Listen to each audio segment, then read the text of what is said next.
Hello friends, I am Sonali Jai Mehta, your science tutor at Career Classes. In this video series, we are talking about your chapter number 15, our environment. In this particular video, we will talk about your second topic of your chapter number 15, that is ecosystem. Now, ecosystem is a structural and functional unit of biosphere.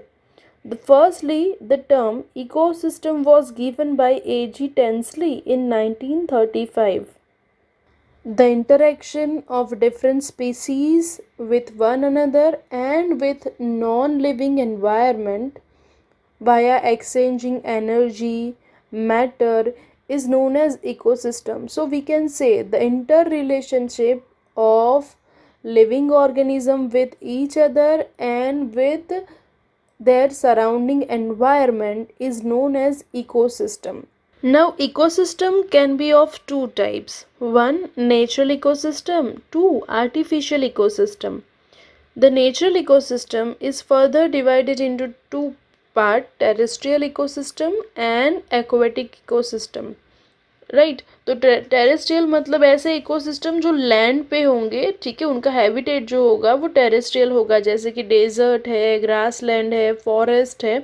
तो ये सारे ecosystem जो है वो terrestrial ecosystem के example है। और अगर एक्वेटिक इकोसिस्टम की बात करें तो ओशन है या पॉन्ड है या यूस्टरी है या फिर मराइन है, लेक है, फ्रेश वाटर इकोसिस्टम है। तो ये सारे एग्जाम्पल होंगे एक्वेटिक इकोसिस्टम के, राइट।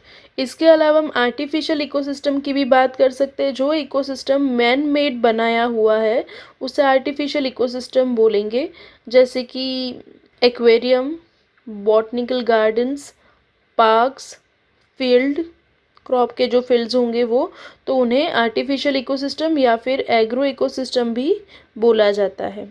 ना अगर बात करें कंपोनेंट्स ऑफ इकोसिस्टम, तो बेसिकली इकोसिस्टम दो कंपोनेंट से बनता है।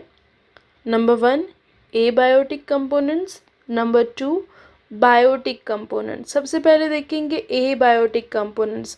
एबायोटिक का बायोटिक मतलब रिलेटेड टू लाइफ, राइट। यहाँ पे अगर एबायोटिक वर्ड यूज़ किया है तो उसका मतलब ही होगा विदाउट लाइफ।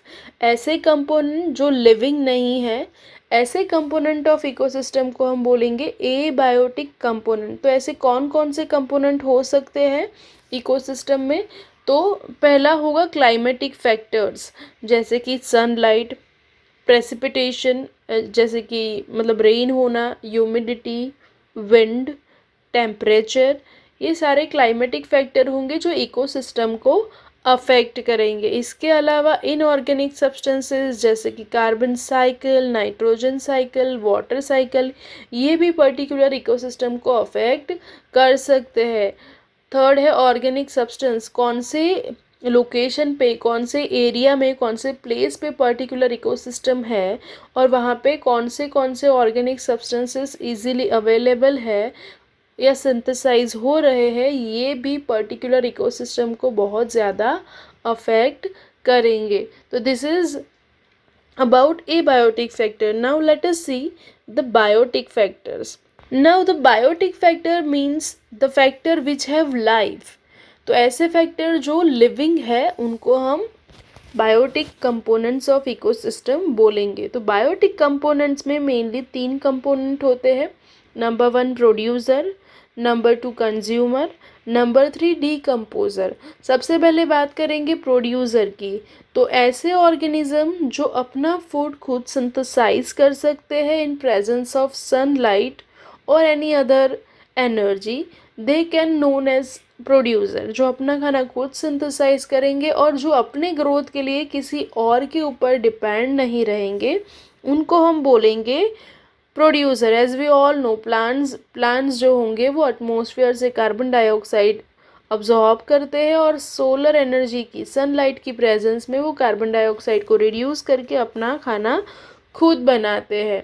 तो उनको हम प्रोड्यूसर बोल सकते हैं या उनके लिए अलग नाम दिया गया है, दैट इज़ ऑटोट्रॉफ्स। जो अपना खाना खुद बनाएंगे, अपना न्यूट्रिशन खुद बनाएंगे, उनको हम बोलेंगे ऑटोट्रॉप्स, राइट। तो वो कार्बन डाइऑक्साइड यूज़ करके ग्लूकोज बनाते हैं और ऑक्सीजन रिलीज करते हैं, तो प्रोड्यूसर को ऑटोट्रॉप्स भी बोलेंगे प्लांट। और उसके अलावा ब्लू ग्रीन algae ये भी अपना फूड खुद सिंथेसाइज कर सकते हैं, राइट।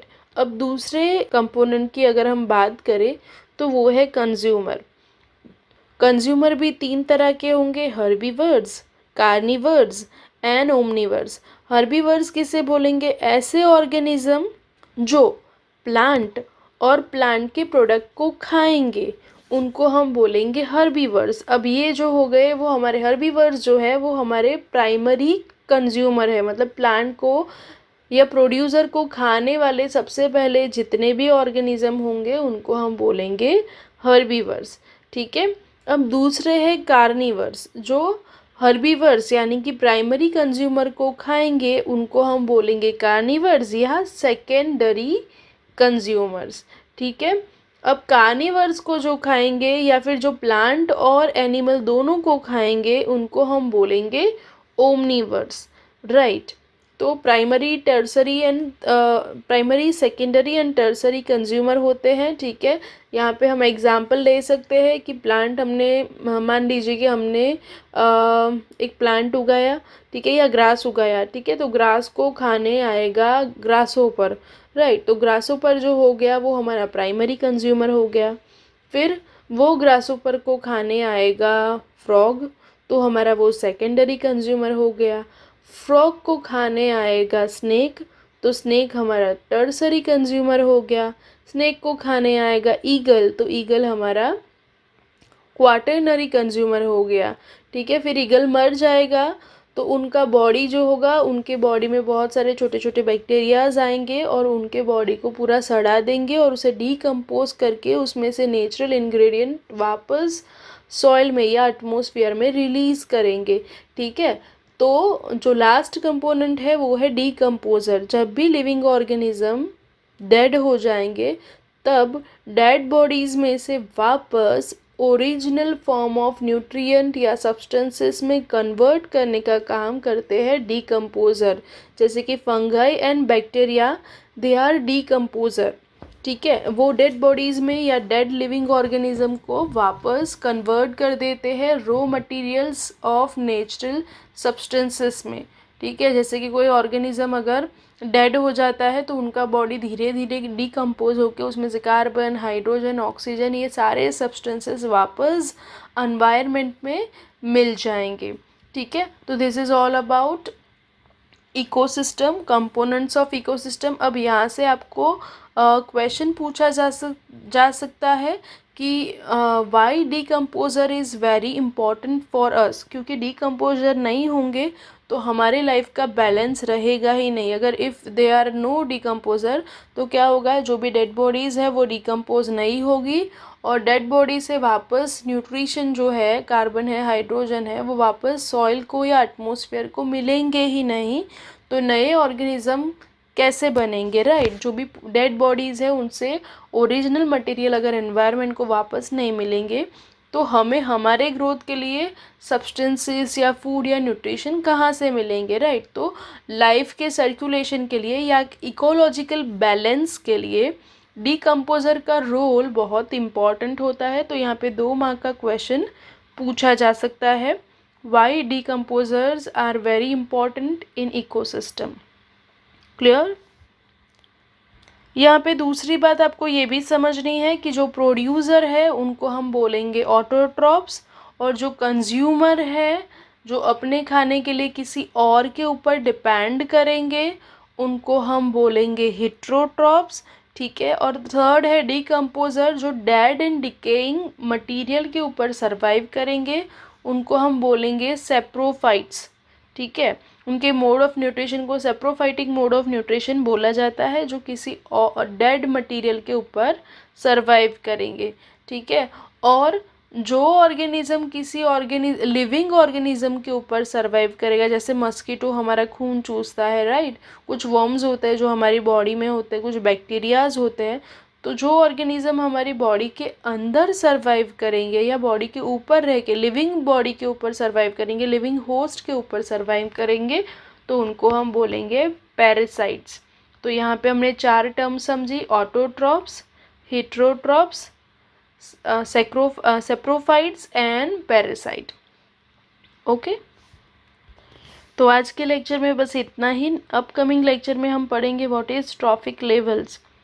अगर आपको ये वीडियो पसंद आया है तो kindly hit the like button, share it with your friends, subscribe to our YouTube channel. Thank you.